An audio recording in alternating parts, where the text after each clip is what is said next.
Yeah, what a great day of baseball here at PK Park. First game was obviously a great ball game, two great teams, and we were there watching after our batting practice, and kind of a weird feeling that the game ended with a ball lost in the sun.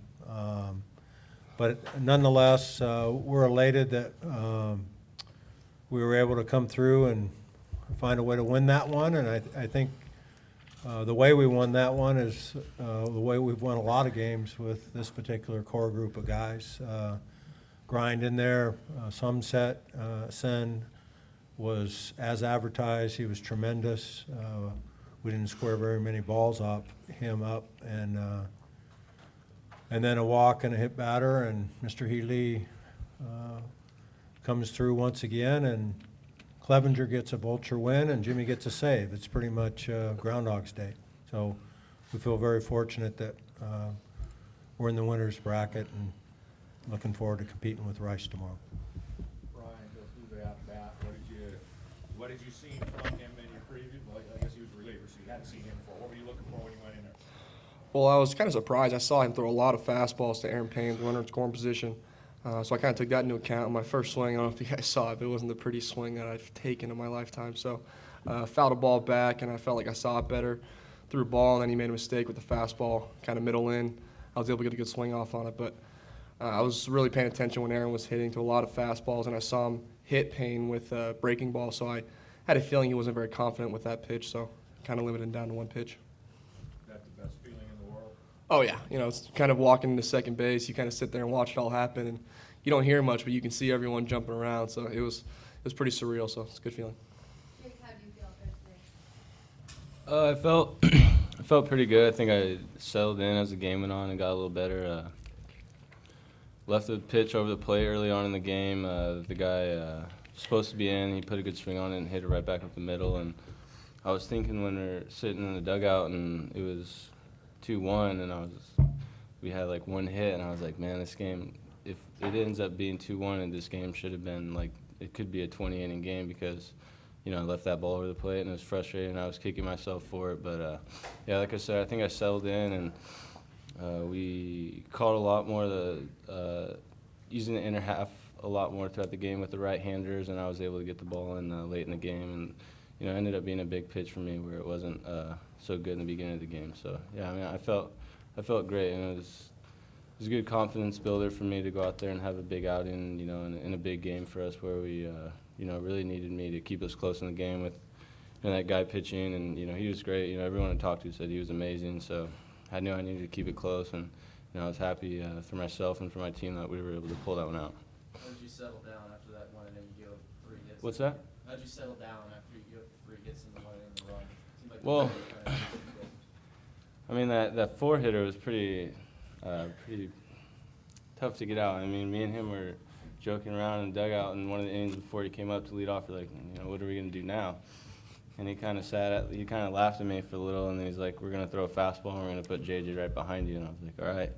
And he ended up hitting a pop fly right to the center fielder, which was nice. But, yeah, like I said, I made a few bad pitches early on in the game, left a couple pitches over the plate, and they did a good job early on capitalizing on it. And like I said, just settled in and, you know, started pitching low in the zone and really using that umpire's low strike zone, and got a couple pretty big calls out of him, and, you know, just settled in and started working down in the zone. Team only had 2 hits. How'd you guys pull through? Well, I think their pitcher had a lot to do with that. It wasn't just the fact that we only got 2 hits. It was where we were hitting the ball. He was pounding our left-handers in, and you know, 3-1, 3-U.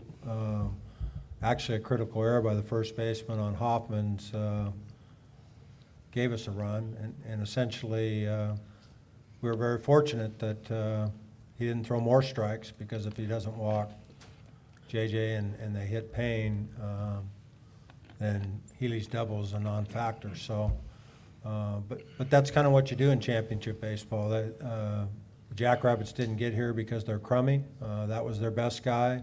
He's really good, and we call it a Friday night win. You know, whether you get 2 hits or whatever, all that really matters is you have one more run than the opposition. And in the pack, for us to win on Friday against a Pac-12 type pitcher on Friday, sometimes it is 1-0, 2-1, 3-2. So we don't really care how many hits we get. We're just trying to get one more run than the opposition. George, how does a win like this set you up for the rest of the weekend as opposed to maybe an easier win? The first game in a double elimination tournament is critical because you want to get off to a good start. The key game in a double elimination tournament, as I've said going into this, is the second game. Between Rice and us, whoever's fortunate enough to win that second game is definitely in the driver's seat. It's not over at that point because you got 3 other championship teams that are going to grind back and try to beat whoever's the undefeated team twice. But what it does is it eliminates a lot of arms and a lot of bullets and a lot of innings, and you have to play less games. So that's why the second game in a double elimination tournament is so critical. And we're going to hand the ball to Tommy Thorpe, and we always feel good when he gets the ball. And hopefully he'll be just as consistent and get deep in the game like Jake did today. How much have you looked at Rice? Or are you guys going to go hard scouting now, or have you guys already looked at him, already have the game plan in place? Between the managers that we have that control the videotaping and the DVDs, and my 2 assistants, I think they said they've looked at 70 tapes of not just Rice, obviously, there's 3 teams. So their workload when we're just playing one opponent for a weekend is tremendous. With 3 different opponents, they're amazing. Coach Graham and I go way back to my Fullerton days. We haven't played each other a lot, but I have great respect for him and his program, and he's a pitching guy. And going back to your question, the details on the scouting report that my assistants, Coach Waz and Coach Ullman, give to me and give to the players is unparalleled. I've never seen anything like it. So we'll be well informed. Now it's a question of whether we can execute the plan, obviously. Ryan, you sort of downplayed your back the last couple of weeks. You seemed pretty confident, obviously, earlier in the week that you were going to play. How much did that bother you, I guess, the last couple of weeks, and what have you been doing the last week or so to kind of get ready and be healthy? Yeah, just getting healthy is the biggest thing, getting your treatment and stuff. But, the back's not really a factor. It's more about getting my timing down, After taking Saturday, Sunday's gone off in Utah, not seeing a live arm for, a week. It's kind of a challenge, but once I got the couple of at-bats under my belt, I felt like I got more confidence. Game went on, and my third at-bat, I finally felt like I got a true Ryon Healy swing out of myself, and I was confident in getting back to my days of when I was doing really well and stuff. So, I was kind of getting comfortable in the box, and I felt like finally the last 2 bats, I was more myself. Is it still an issue at all, or is that? No, it's not an issue right now. No, just a mental block, just grinding through it. Jake, you said this was a confidence builder. Was it also a confidence builder to be out there on a Friday again under the lights? Yeah, I mean, like I said earlier in the week, I'd been there before, throwing on Friday nights for us early on in the season. And, it was a whole different mindset because you go from, last year I was Saturday, I got to see Al throw and, and got moved to Friday night. And you're the first guy out there, you're setting the tone for your team and for the weekend. And so I knew that feeling, I knew that preparation that I had to do in order to get myself ready for a game. And then, I've been throwing on Sundays, so I was able to see Tommy and Cole go before me, and it's a little different situation now where there's more than one team because you're not seeing them go up against the same hitters that you're going to throw against in 2 days. So, yeah, I just knew I had to just get us off on the right track and keep us close in the game, and I thought I did a pretty good job at that. So.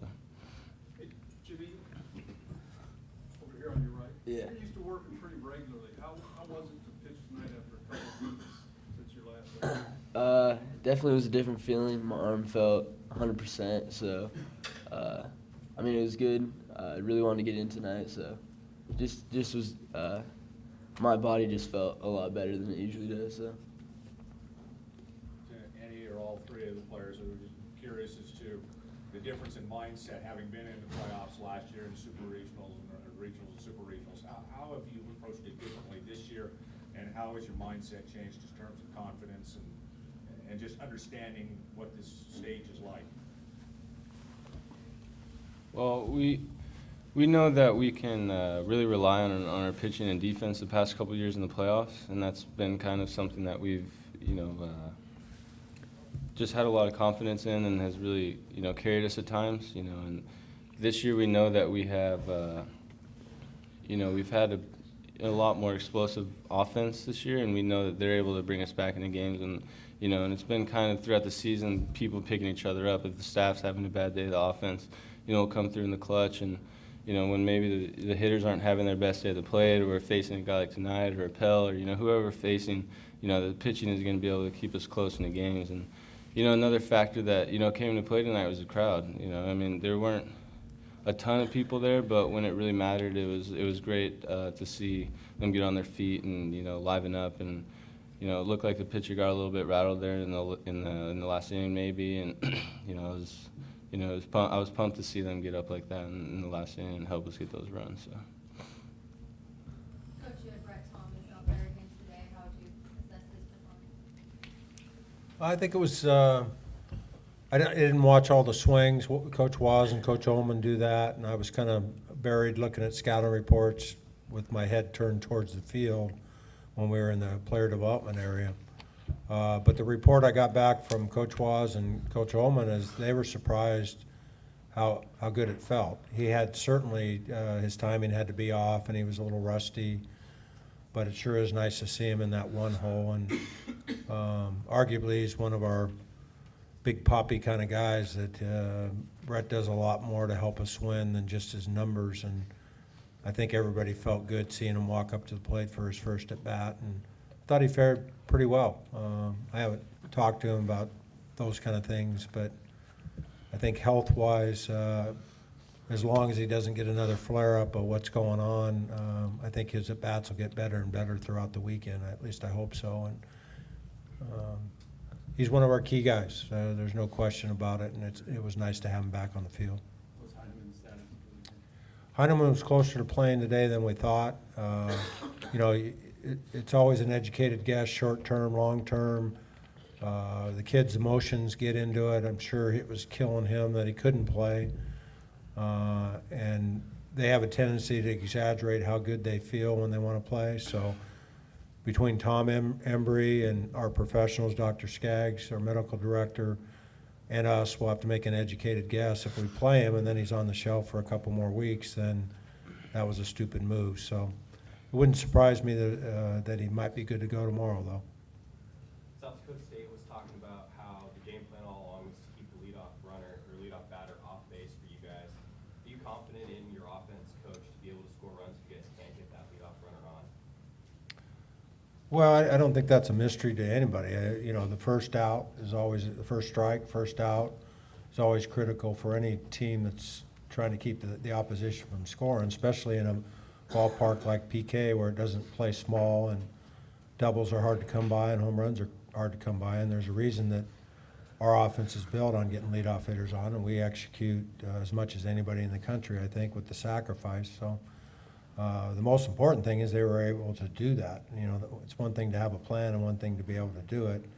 And Lane Sumsent did a tremendous job of doing it. He I guess from what I saw of him on tape, he had better command than I thought he would. Tremendous command, and there was spots in there early that he was almost effectively wild. He was working all four corners of the plate and then dropping that power curveball in. There's a reason he's very good and hard to hit. I looked at his numbers and wondered why he's 4 and 5. Because his numbers are tremendous, and we didn't get a whole lot of good swings against him. He's a good old pitcher, I guess, good senior pitcher. Ryan, George had talked about not wanting anyone else up in a big spot like that than you. Given the way that game was going, I know it was only the 8th inning at the time, but did you feel like the game was on your bat there? You almost needed to get that hit in order to win this game? I don't approach the situation like that, like I need to do anything. It's more about I have the opportunity to help my team win a game. There's been a lot of situations this year where I have come through, and there's also a lot of situations where I haven't come through. But that's the game of baseball, and just putting yourself in the best situation possible. Coach Waz always talks about it's not about the big hit, it's about the things that lead up to the hit. So with Brett Thomas getting that walk and then Aaron Payne, getting the hit by pitch really gave our team an opportunity to win that game. So it's always the little things that lead up to the big thing, I think.